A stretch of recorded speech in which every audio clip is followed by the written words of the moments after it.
boi pa ni akan dot zang akan fa zai zong te lam teng te in tu adi bun di ahin awang chang rang konin za tew thang te chungkhar ne antang barchin palung hi an hun bun mi si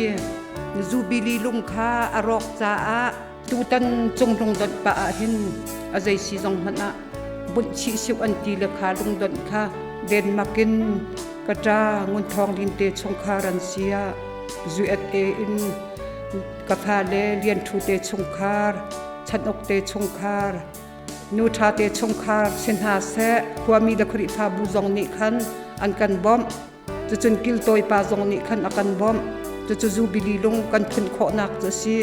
pathian ni an thin donga bia chim lam a foi hu phen nai chu te te chun lung kan bun pi na zu bili lung zong tha te in kan ban bun di la kha ka rom ngai a chulong man selau in mol kai khopi khri pha bu chunga boi pa ni an thin donga bia chim le biak en twal then thanga alung na kan ban chia mi hi ka lung hui tuk mi si zu bili lung he in twala tha ten apani te an dir khau pathian dot nak long te si pe chan tu vial te nan chunga boi pa ni thlo chua nak en pe na se nu chuai te nu farwal ni hitu ken hitalai ummi kan hangam nak la kan lung lop naka lung na an han kan chia piak te ka hen an chunga han ka rom te krang than na nu farwal zong boi pa ni thlo chua nak pe na se la mai leya mit khak nak lung da thai nak ti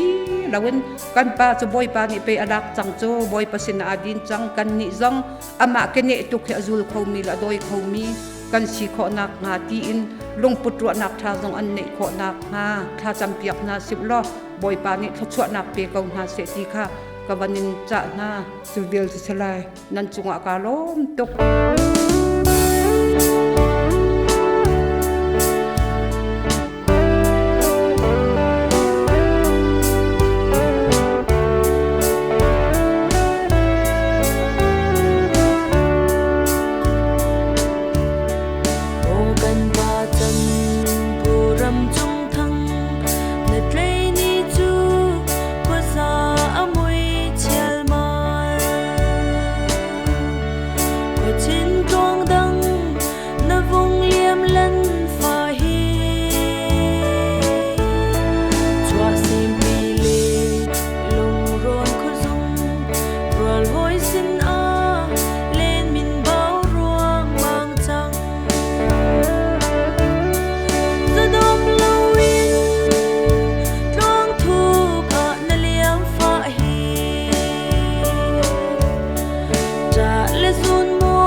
tua